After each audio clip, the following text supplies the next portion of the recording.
So we know that a human or robot is going to be unbelievably valuable if it can do 80% of your physical tasks 100% done. Just literally think about your daily life, like how many chores, how many things you don't want to do, have it go do work on your behalf, rent it out for other people to do. If you're willing to pay somebody, let's say the equivalent of $10 an hour to mow your lawn, or $12 an hour or $15 an hour to mow your lawn, to come and pick up poop from your yard from your dogs, to come and clean your house, $20 an hour or whatever. Think about that.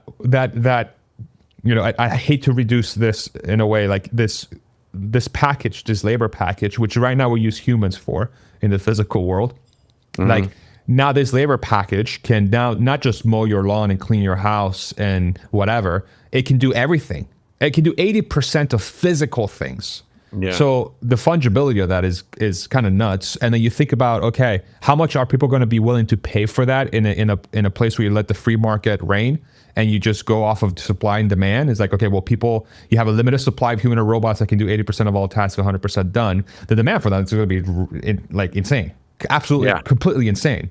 Yeah. Okay, so only the people that have money will be able to afford that. What does that do to the rest of the people? Like, and by default, the ones that have the assets and resources are going to accumulate even more capability, and it's going to start creating this widening wealth gap that's already quite large.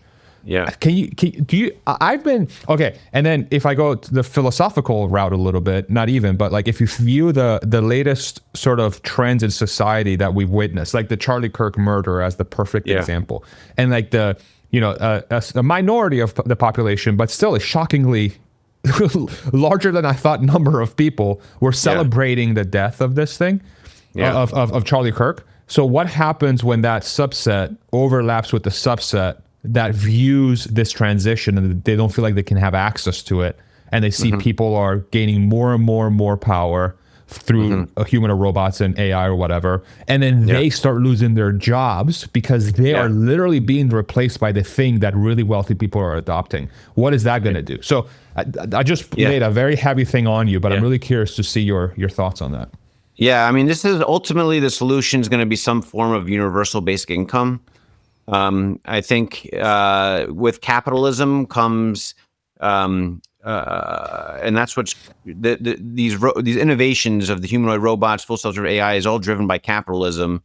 And with capitalism and these innovations, the incentive model for the innovations with the markets and businesses and all that, it just leads to a bigger, have versus have not disparity over time. It's going to be bigger and bigger. But the good thing is, like, even though the haves and have-nots grows bigger and bigger, the have-nots are also going up in time too, right? So like the have-nots, they're way better than the have-nots from 50 years ago or 100 years ago to today.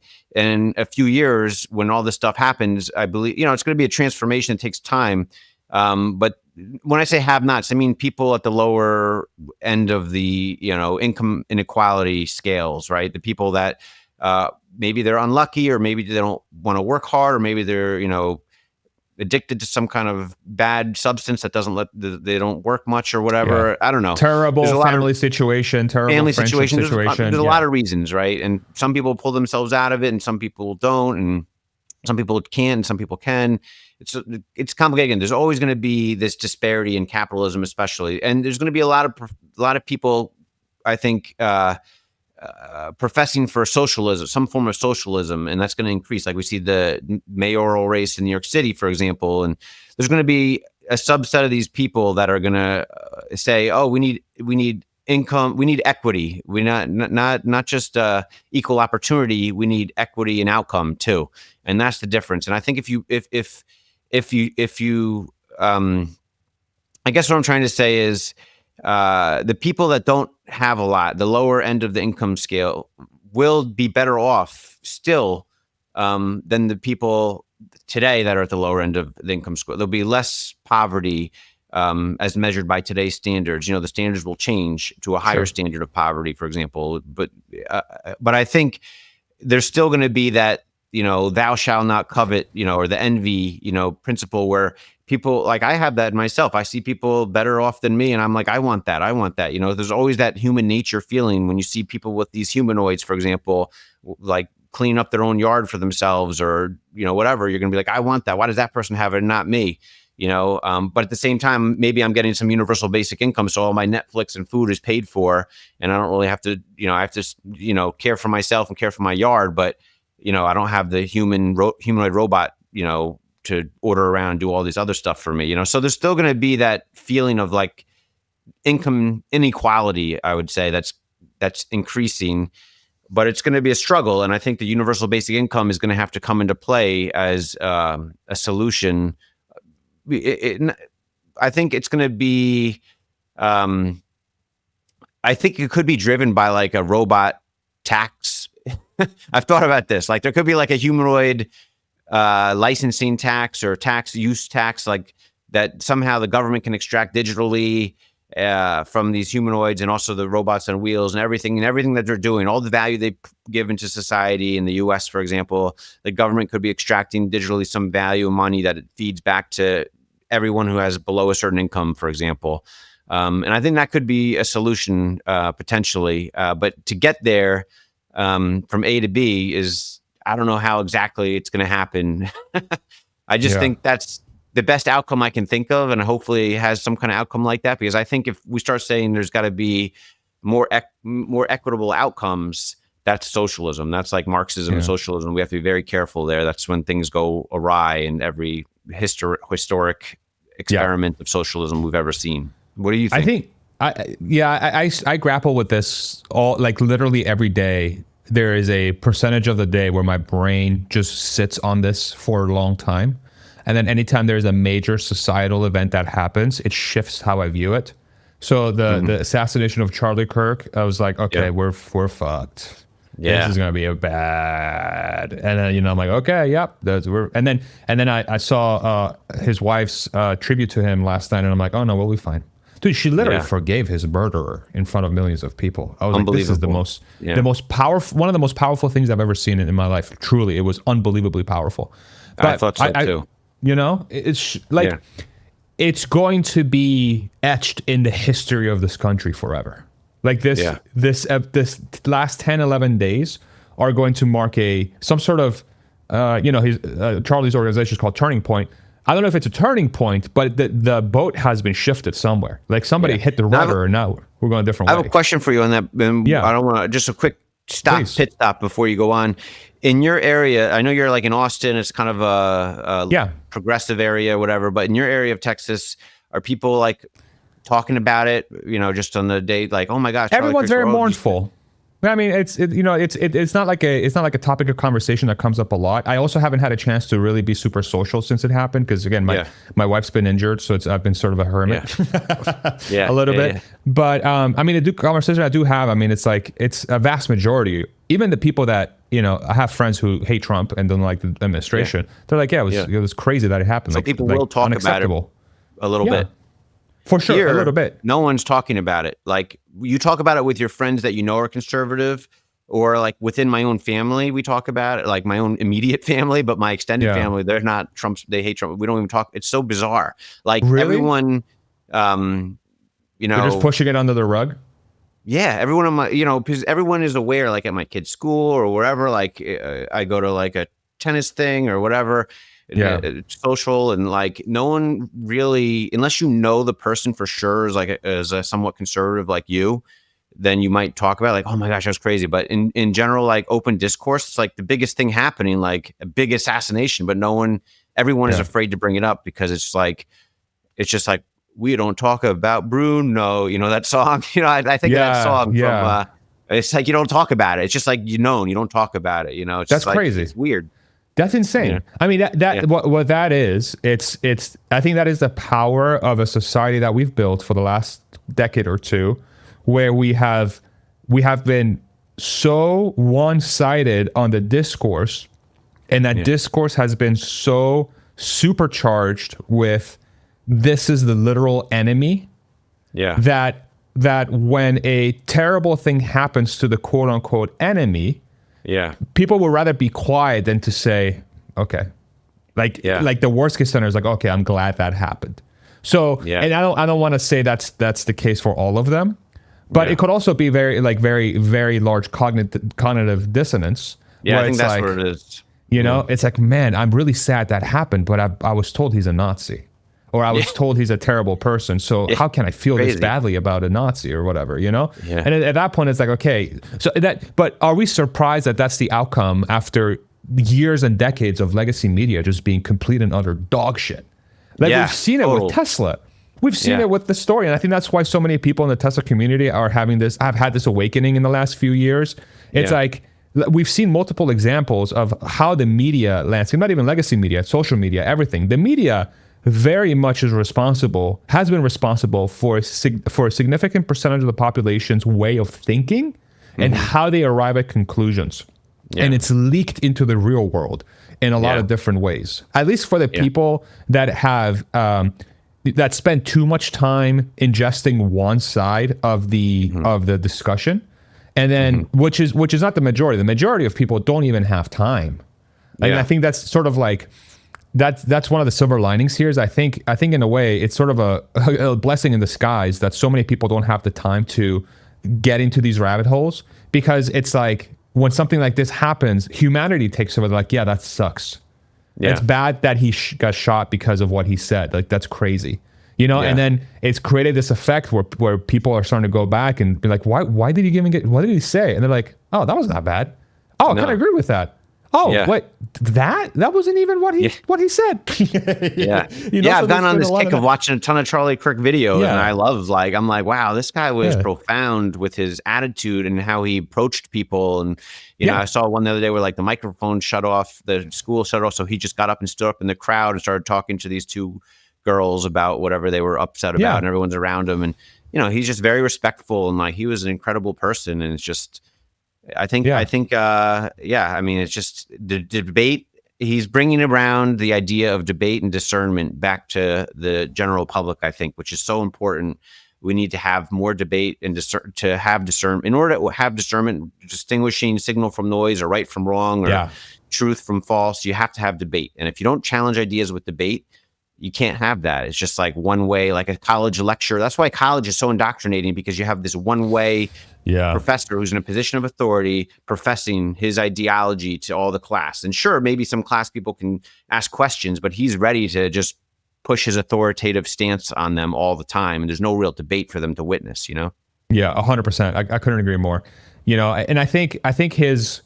Yeah, man, like it's even if I'm somebody who's like, well, I disagree with like your approach or your framing on this topic. And I was probably, you know, my mentality has shifted ever since having a child, but I wouldn't have gone out of my way to listen to Charlie Kirk. So I'm like, he's just not my cup of tea.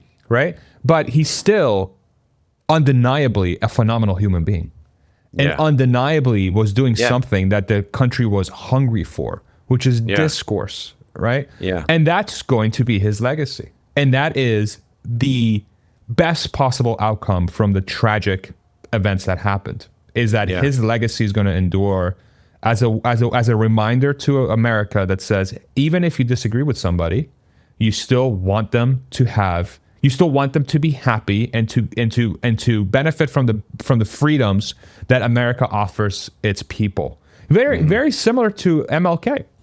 You know, it's like, I think about, it's like, why is MLK remembered? It's because of his speech, I Have a Dream. You know, he's like, he has a dream that we're living in a colorless society, that it doesn't matter what your creed is or what your background is, that you're judged on the character that you're judged based on your character and what you bring to society, not the color of your skin. What a beautiful thing. And then he got murdered. He got murdered because of that. And then Charlie, in a very similar way, is like, hey, I stand up for free speech. I want to be able to talk about the things that are important to me. Like, these are the things that are important to me. And I'm going to go into the lion's den and have those discussions with those people. Right. Yeah. And then he was deleted because of that. It's like, but again, those legacies endure. MLK, everybody knows who MLK is. We have a federal holiday for him, you know? Yeah. So it's like, you know, anyway, I don't even know how we got on this, but it's a very important. This was the shift of artificial intelligence. Okay, so that's the undercurrent of today's society. That's the undercurrent of today's culture, right? So what you were saying before about the have-nots, which is, you know, we can use that term, but the people on the lower end of the. I don't want to be like I'm not the best eloquent speaker, so I'm not trying. I try to be sensitive and not like offend anyone. Like, some people think that might be an offensive term. I don't know. I think people know exactly. They know where you're coming from. The folks that are on the lower end of the socioeconomic ladder, let's say, those folks are still going to benefit from the incoming age of AI. But I really do think, especially in the age of social media and this comparison culture that we've built with social media and Instagram and all this garbage, like this is not going to matter. It's going to be this. So even if you're going like this is the place that's going to have an issue. And so the space difference, the gap. Yeah. Like people are not going to think about like, okay, so people that are, let's say in welfare right now, but they have iPhones, they have a home, they have a car, they can pay for fuel.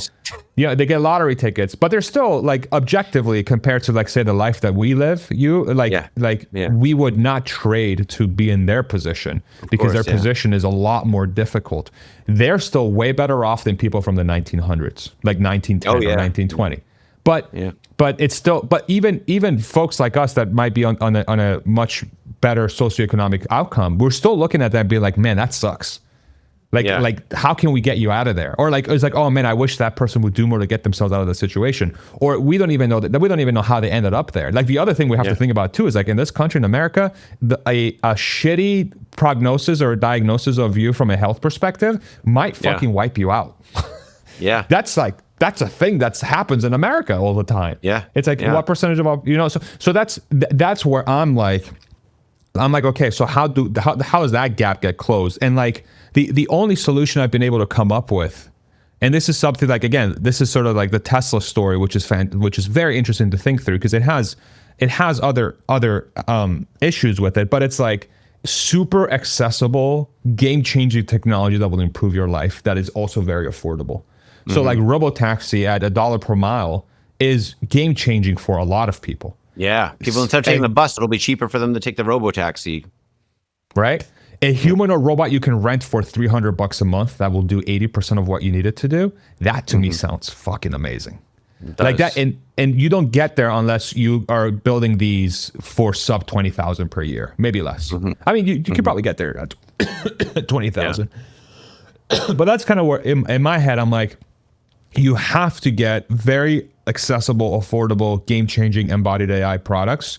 And then the transitionary period of like, okay, all the people that are going to lose the jobs to these robots, we need to figure out how to get them either access to these robots or giving them a proper pathway to be able to take advantage of this new economy that's going to be coming. I don't know if that might be UBI. That might be like a thing that where we say, if your job was displaced by AI, you get a 2-year severance package from the government or something. We will cover your, whatever. Like we'll pay you $20,000 a year for 2 years. We'll give you $40,000, whatever the number is. We'll come up with a number. Be like, hey, we understand you were heavily impacted by artificial intelligence and human robots. Here, we literally the money we got from implementing these systems, we're going to use to get you back on your feet. And then here's the new economy. Like, what kind of, how do you want to thrive in this new economy? And then at that point, people can make a choice. But I don't know. These are just very early stage ideas because we're still, it's not next year that this is going to happen, but it's next decade. For sure. For sure. 10 years from now, this is going to be all real stuff. Talk about. Yeah. Yeah. It'll all be already implemented or just in the midst of trying to figure out how to implement this stuff. Yeah. Yeah. Yeah.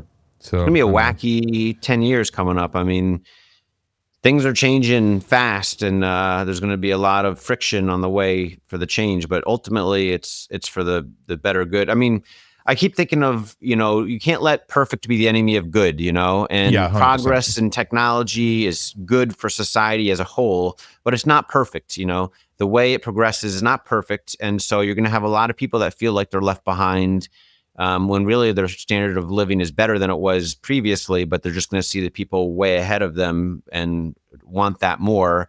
And those are going to create bigger feelings of wanting socialism or free handouts from the government. And ultimately there will need to be, I think, some kind of UBI, but that people can live off of comfortably, but then you'll have the option to enter the economy and do extra for more stuff, maybe, Yeah, I think the ultimate test is going to be, do the majority of the individuals, let's say 80% plus, this should be the KPI. Ideally, it should be 100%, but let's start at 80%. Let's set a realistic target.